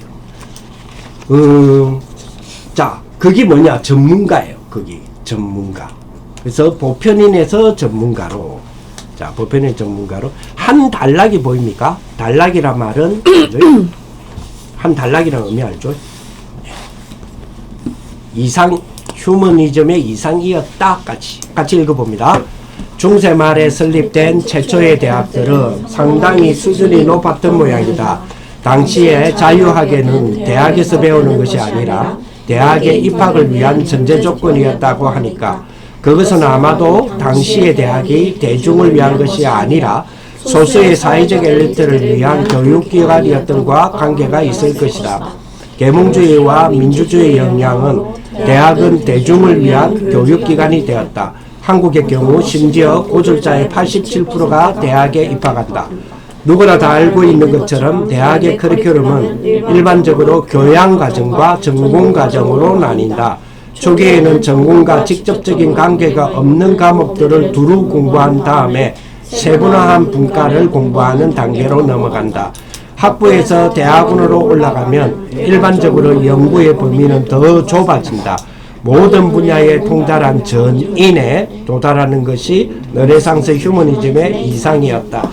자, 르네상스 휴머니즘의 이상, 전문인이 되는 거, 그러니까 호모 유니버설가 되는 거, 모든 분야에 통달한 전인, 그렇지? 모든 분야에 통달한 전인. 한 가지 잘하는 것이 아니라 모든 분야를 다 잘하는 전인적인, 그러니까 뭐 거의 슈퍼맨이지, 전인적에 도달하는 것이 르네상스 휴머니즘의 이상이었다.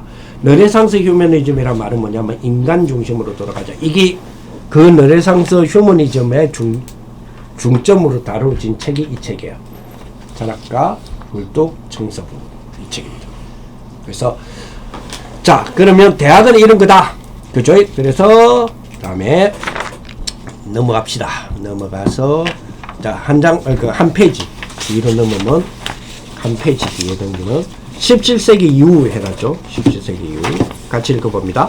17세기 이후 근대화의 산업화를 거치면서 르네상스 전인의 이상은 무너지고 특정 분야에 매우 세밀한 주제를 연구하는 전문가가 지식인의 전용으로 자리 잡는다.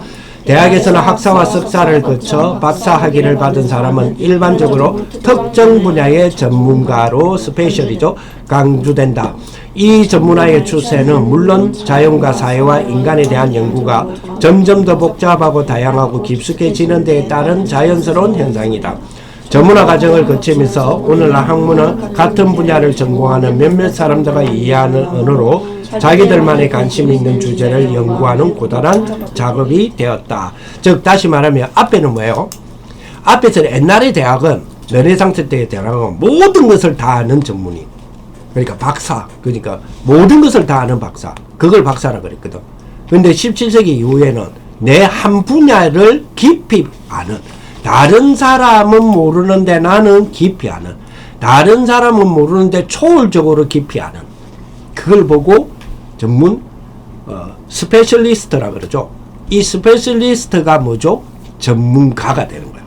요런 일꾼들을 키우겠다가 대학이다 이 말이에요. 대학이 이렇게 발전이 변화해 왔다는 거예요. 변화해 왔다. 그래서 쭉 그리고 쭉쭉쭉쭉 내려가서 자, 학문의 횡단과 융합 스페셜리스트, 이게 대학이다라는 부분이에요. 자, 넘어갑시다. 넘어가고 자, 잠깐만. 넘어가서 최근에 지식의 통합이 여기 아주 중요합니다. 최근 대학의 모습이에요. 자, 최근의 지식의 통합이 봤습니까? 같이 읽습니다. 최근의 지식의 통합이 강조되는 데에는 당연히 물질적 근거가 있다. 즉 전공을 세분화하는 전문가 제도와 산업혁명의 분업적 노동에 적응한다면 각각의 전공들을 다시 통합하는 새로운 보편인 제도는 정보혁명의 통합적 노동에 적응한다. 산업선결 시대의 지식의 생산이 분석을 통해 이루어졌다면 정보혁명의 시대의 지식의 생산은 그저 분석만 하는 단계를 넘어 분석된 정보를 합성하는 상태로 이루어진다. 산업혁명이 아날로그적이었다면 정보혁명은 디지털의 특징을 가진다. 널리 알려진 것 같이 아날로그 매체들 사이에는 서로 넘나들 수 없는 장벽이 존재했다면 디지털은 모든 것을 0과 1로 환원시키는 가운데 매체들 사이의 질적 차이를 지워버린다. 디지털 시대에 우리는 컴퓨터로 글을 쓰고 편지를 보내고 음악을 듣고 사진을 보고 영화를 보며 방송을 신청한다. 이른바 융합은 디지털 시대의 키워드가 된다. 근데 요즘은 융합도 몇 가지의 기계를 하나로 만드는, 그러니까 몇 가지의 기계를 한 시스템으로서 섞는다는 개념이 아니고 한 시스템으로 활용하는 걸 보고 융합이라 하는데 지금은 파괴적 융합이에요. 그러니까 이 경계를 파괴시키는데 새로운 걸 만들어내는 융합. 그지? 그래서 예를 들어서 내와 IT를 만나. 전에는 내가 하기면 내가, 그지? 그러니까 IT면 IT인데 내의 능력과 뇌의 영역과 IT의 영역을 파괴시켜서 융합을 시켜요. 이런 작업으로. 그래서 여러분들의 3년 선배, 2년 선배들이 대학을 들어갈 때의 대학에 융합학과라고 생겨났어요. 융합학과. 그죠? 지금은 조금 그게 좀 주춤하더라고. 융합학과. 그럼 융합학과는 뭐냐면 문과, 이과의 개념이 없어. 그 영역의 파괴를 해서 새로운 걸 만드는 거. 그죠? 파괴한다는 게 그냥 그 틀을 깬다는 거. 그렇죠. 틀을 깨는데 쉽게 말하면 이 영역이 이게 A야. A는 이래야 돼. 라고 정의가 돼 있는 게 있잖아요. 그리고 이거는 B야. B는 이어야 돼. 라고 정의되어진 거 있잖아. 그 정의의 장벽이 깨지는 거예요. 깨트리는 거예요. 그럼 다른 용도로 사용하죠. 그렇죠. 그래서 이 두 개를 융합시켜 섞는 거죠. 융합해서 새로운 걸 만들어내는 걸 보고 파괴적 창의력이라 그래요. 창의력. 그런데 지난주에 내가 주은이한테 그런 이야기를 했지. 우리에게는 창의력이라는 거는, 그지? 창의라는 건, 창의력, 창조력은 사실은 하나님이 우리에게 주는 거 말고 보통 일반적으로 창의적이다 이런 말을 있잖아. 창의적이란 말은 재밌는 말로 들키지 않는 표절이야. 내가 들키지 않았다 뿐이지 사실은 표절이거든. 왜냐? 우리는 학문적인 부분이나 뭔가 경험적인 부분은 우리가 만든 건 하나도 없어. 다 남들이 만들어 온 거를 내가 배워서 체험함으로써 내 것이 되어지는 거지. 그래서 사실은 창의는 안 듣겼을 뿐이지 남의 거를 가져오는 표절이야. 그렇잖아요. 그런데 이게 표절이 전에는 1대1 관계에서 표절을 가져왔는데 이제는 이 분야를 파괴적으로 섞어서 내가 새로운 체험을 해서 만들어내는 거야. 이걸 보고 창의적인 혁신, 파괴적인 혁신 시대. 그래, 혁신이란 말이 그런 말로 표현되는 그런 부분이에요. 요즘 대학에서는 이른바 융합 시대에 대한 부분을 염두에 두고 이야기를 하고 있다. 이제 이런 이야기를 합니다. 자, 그 다음에 문화의 영역, 뭐 서울대 자율 그 이야기가 지금 뒤에 내가 방금 했던 이야기가 뒤에 나올 거예요. 지금 뒤에 쭉 나오고 있습니다. 자, 그리고 제일 마지막. 여기 제일 마지막 대학과 철학. 대학과 철학. 자, 그래서 제가 이걸 선택한 이유입니다. 선택한 이유. 대학과 철학. 같이 읽어봅니다. 철학이 학문적으로 모든 지적 탐구의 기초가 된다는 뜻에서 그렇고 또 역사적으로 보아도 그의 모든 주요 학문이 철학에서 분화되었다는 점에서도 그렇다. 학문가의 단결이 문제라면 그 끊어진 연줄을 다시 이어주고 메꿔주기를 철학에서 찾아질 수밖에 없다. 왜냐하면 서로 이질적인 학문 간의 연계성을 찾는 길은 그것들이 모두 같은 뿌리에서 나왔구나.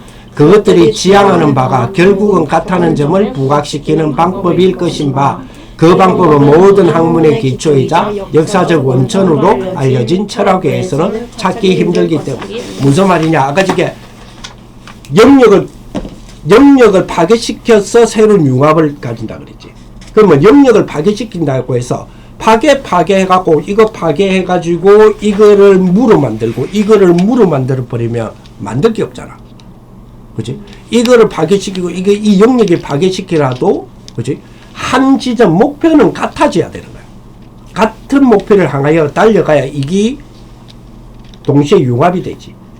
그치? 그 다음에 이걸 파괴하고 이걸 파괴하더라도 근본적인 거는 서로가 소통이 돼야 이게 하나가 되지. 그치? 그게 뭐냐? 철학이라니까요.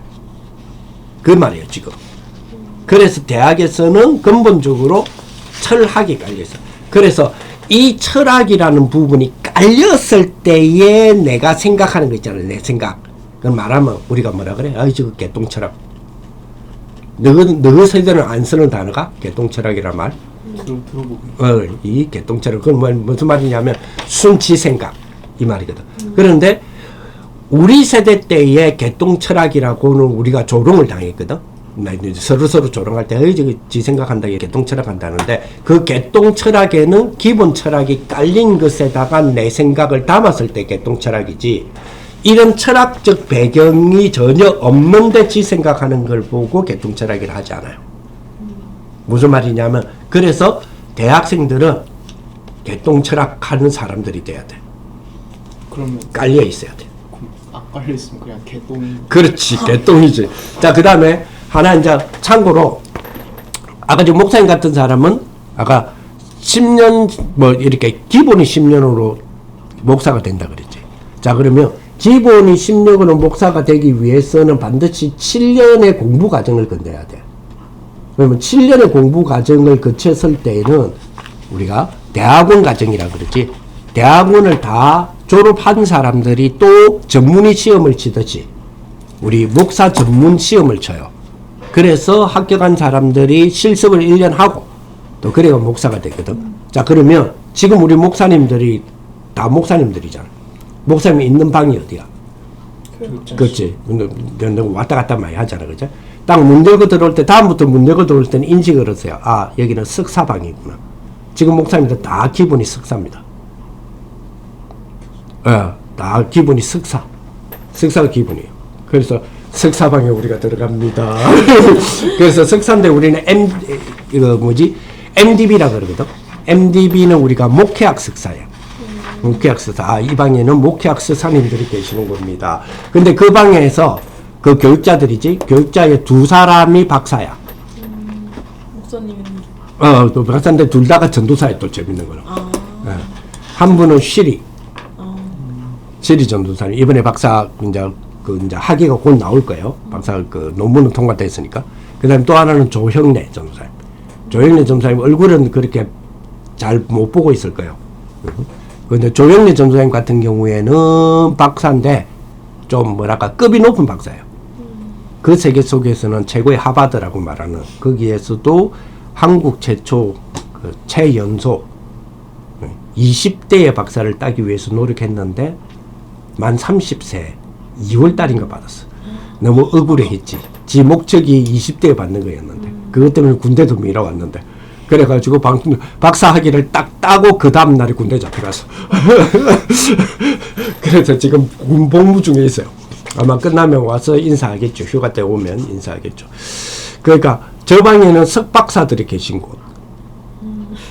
너무 가까이 보기 때문에 너무 흔하게 보기 때문에 그런데 근데 우리가 이랬지.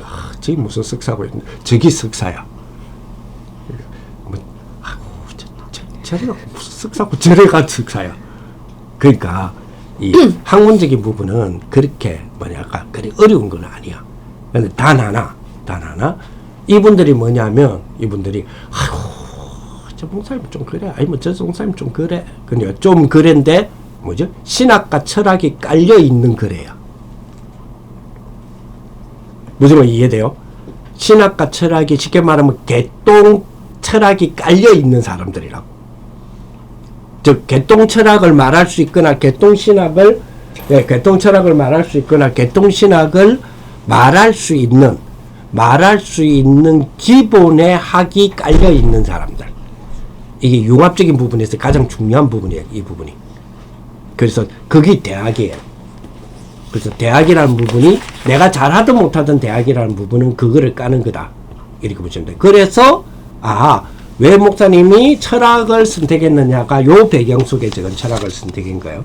자, 그렇게 보시면 되고요. 자, 마지막으로 오늘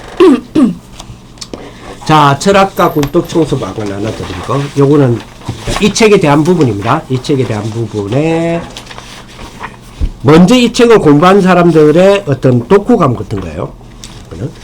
자, 철학과 굴뚝청소부. 자, 일단 뒤로 넘기세요. 뒤로 넘겨서 이 책의 목차부터 봅시다. 그 전에 여러분들이 책을 써머리 하는 부분까지 가야 되는데 앞으로 대학에서는 그 과제물을 엄청나게 줄 거예요. 과제물을 과제물과 수행평가는 어떻게 다른가?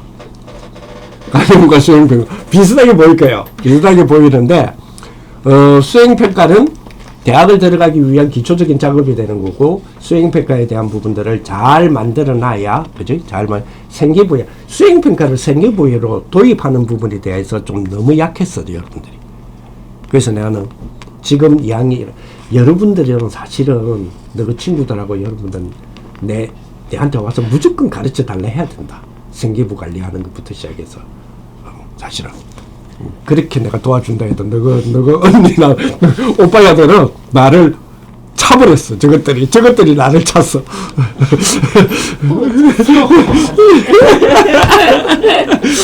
자, 어쨌든 책을 서머리하는 부분이 굉장히 중요한데 책 서머리에는 책을 아웃라인하는 것부터 시작을 해요. 아웃라인 하기 위해서 여러분들 스케줄링을 좀 배워야 돼. 누리는 스케줄링을 조금 내하고 좀 같이 했었어. 그 아웃라인을 지금 하기 위해서 시작하자 하는데 생각했어. 교수님. 책을 서머리한다는 말은 요약하는 거하고는 좀 틀려요. 요약적 의미인데 서머리는 완전히 내 걸로 만드는 작업. 책의 서머리.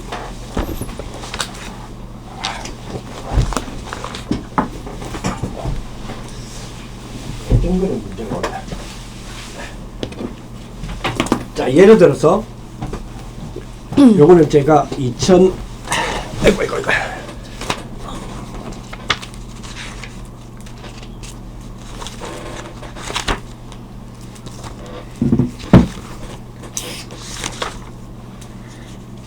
2021년 10월 9일부터 내가 읽은 책들을 베끼는 것이 아니고 읽고 나서 요약이 아니에요. 예를 들어서 읽었죠, 이 책을. 그러면 이 책을 던지고 내가 이 책에 대해서 생각해서 쓰는 거예요. 근데 그렇게 하기 위해서는 물론 그렇다고 해서 100점은 아니야. 똑같지는 않아. 오히려 내 깨달음이 또 완전히 다를 수 있기 때문에. 그렇지? 자, 이 사람의 책이잖아요. 그럼 내가 정리했잖아. 이 사람이 내가 정리한 것에 대해서 동의를 할 수 있을 만큼 내가 쓸 수 있으면 그거는 서머리를 잘한 거야. 이 사람이.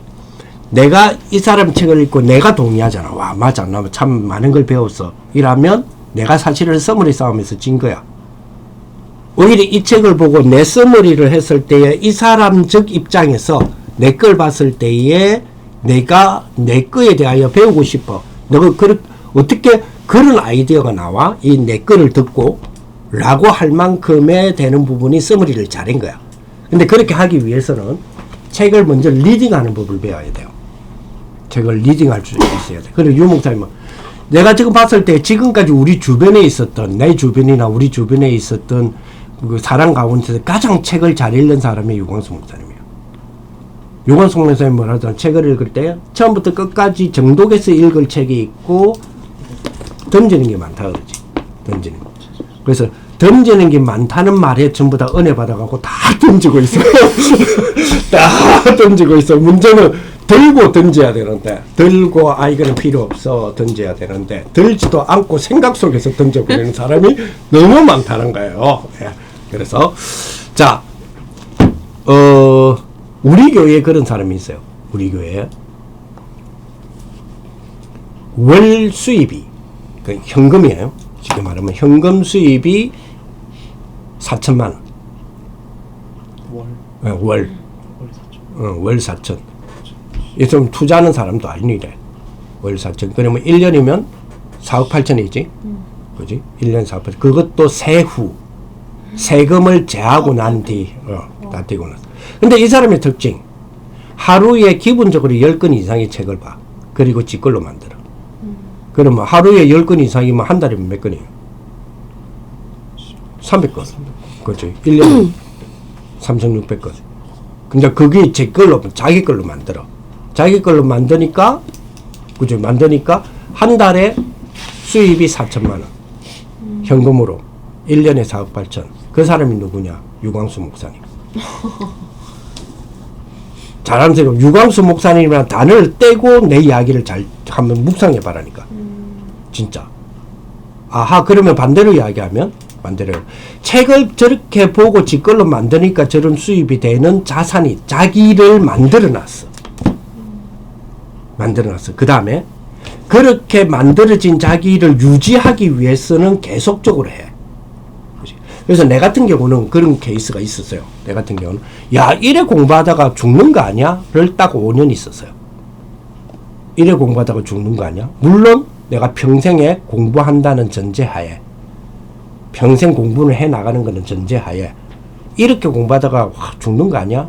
를 딱 5년 정도 있었어요. 요거 필요해. 그러니까 스페셜리스트라는 것이 그냥 작품이 그냥 나오는 것은 아닌 것 같아. 물론 그렇게 함으로써 작품을 이제 내가 만들어 갈 수 있겠구나라는 생각이 들어. 그러면 와, 그 정도로 해야 되나? 아니야. 그 정도는 가장 쉽고 재밌고 기본이야.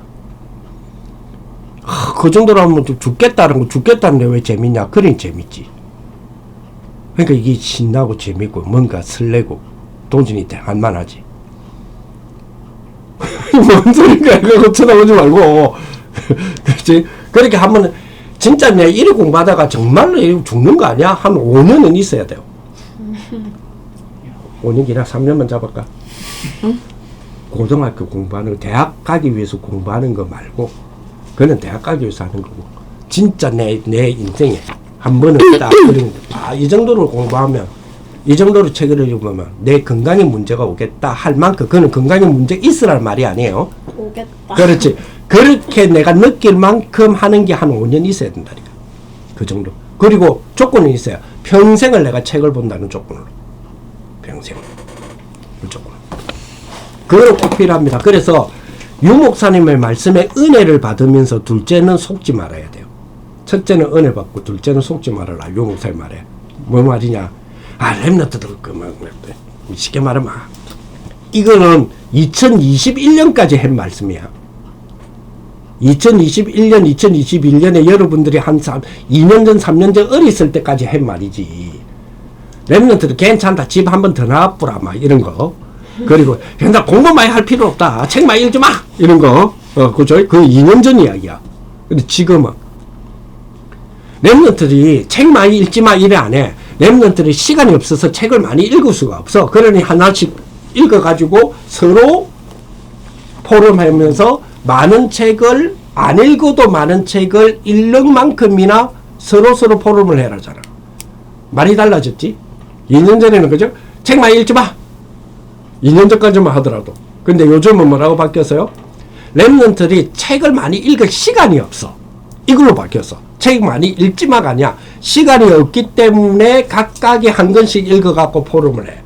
그러면 한 권을 읽어서 포럼을 한다는 말을 읽은 거는 내기 돼야 되잖아. 그러면 그게 뭐야? 북서머리가 돼야 된다는 이야기거든. 북서머리가. 그래서 북서머리 하는 방법 이런 부분들도 앞으로 계속 보게 될 거예요. 보게 될 거고. 자, 그래 놓고 한번 봅시다. 9시 넘었네 이제. 우리가 보통 9시까지 하거든. 그래서 중간에 7시부터 7시 50분까지 하고 조금 쉬었다가 9시까지 하고 이러는데 오늘 아까 좀 먹는 걸 먼저 땡겨 보니까 너무 지금 피곤해. 그지? 자, 그래서 목차 봅시다. 일단 목차. 자, 이 책은 자, 2장부터 보세요. 1장부터 6장까지 보면, 자, 일단 나오는 사람들부터 일단 한번 눈에 익혀봅시다. 데카르트. 그치? 그 밑에, 누구? 2번, 스피노자. 자, 목차에 철학의 근대의 철학의 1장 있죠? 그거서부터 쭉 한번 읽어봅시다. 같이 읽습니다. 철학의 근대의 철학, 데카르트, 근대 철학의 출발점, 스피노자, 근대 너머의 근대 철학자, 유명론과 경험주의, 근대 철학의 동요와 위기, 유명론과 경험주의, 로커, 유명론과 근대 철학, 흉, 근대 철학의 극한, 근대 철학의 위기, 독일의 고전 철학, 근대 철학의 재건과 발전, 칸트, 근대 철학의 재건, 피테, 근대 철학의 자아, 헤겔, 정점에 선 근대 철학, 근대 철학의 해체, 막스, 프로이트, 니체, 막스, 역사유물론과 근대 철학, 프로이트, 정신분석학과 근대 철학, 니체, 계보학과 근대 철학, 근대 철학 해체의 양상들, 언어학과 철학, 혁명 근대와 탈근대 사이, 언어학과 철학, 슌벌트, 언어학적 칸트주의, 소시르의 언어학적 혁명, 비트겐슈타인, 언어게임과 언어적 실천, 구조주의와 포스트 구조주의, 근대 너머의 철학을 위하여, 구조주의와 철학, 레비스트로스와 구조주의, 라캉, 정신분석의 언어학, 알츠세르, 막스주의와 구조주의, 푸코, 경계 흘기의 철학, 근론, 근대 철학의 경계들 이렇게 되어 있는데, 푸코에서 끝나는 게 아니고, 근대 철학의 경계들 그 밑에 그 요 결론에 뭐 누가 들어가느냐면 들레이저라는 사람이 들어가요. 들레이저. 그 제일 앞에 보면 데카르트에서 들레이저로 향하는 근대 철학의 여정 해놨죠. 제일 앞에 이 들레이저가 있어야 지금 유 목사님 말씀하시는 현대의 제3단체의 근본 철학이 들레이저 철학이라고 보면 돼요. 들레이저 철학. 그래서 들레이저까지 이 부분으로 다루게 되는데, 여러분들의 3개월, 이제 3개월이 아니지 2개월이지 2개월 동안에 또 시간이 매주 이렇게 될지 대신방이 끼이는 날은 하고 싶어도 못하는 경우가 있기 때문에 어쨌든 간에 가능하면 이 부분을 한번 훑어보겠지만, 우리 너희들의 선배들하고 해보니까 거의 뭐 로코 휴움에서 끝나는 경우가 너무 많아. 끝나는 경우가 너무 많지만은 이렇게 보시면 돼요. 이 조금 전에 제가 목차를 읽어라 할 때에 그래도 한 번씩은 들어본 사람들이지. 한 번씩 들어본, 뒤로 갈수록 못 들어봤겠지만은, 한 번씩 들어본 사람이기 때문에 그렇게 낯선 사람들은 아니에요. 철학이라는 거는, 철학은 딱 기본만 오늘 깔고 가면 됩니다. 철학은 뭐냐면 주체. 철학은 세 가지가 중요해요. 주체. 주체란 말은, 예를 들어서 중세 철학의 주체는 신이에요. 하나님. 그지? 주체. 그리고 그 주체가 다루는 대상. 그리고 거기에서 찾아내는 진리. 요 세 가지가 철학이 전부 답니다.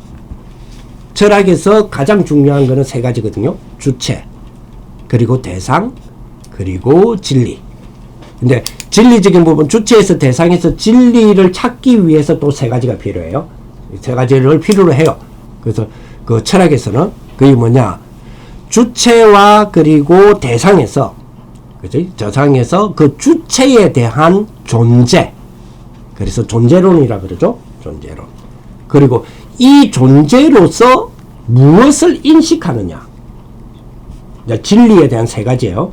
그러니까 존재, 진리의 세 가지. 진리를 이루기 위해서는 세 가지가 필요하다 이 말이에요. 존재. 쉽게 말하면 나라는 존재가 뭐냐는 거죠. 그리고 하나님이라는 존재는 뭐냐. 그러니까 주체에 대한 존재를 이야기하겠죠. 존재. 그리고 그 존재가 인식하는 거. 대상을 향하여 바라봤을 때 인식하는 거 있죠. 그리고 세 번째가 거기에서 그럼 나는 어떻게 살아야 되냐. 그거 보고 윤리. 그걸 보고 윤리라 그래요.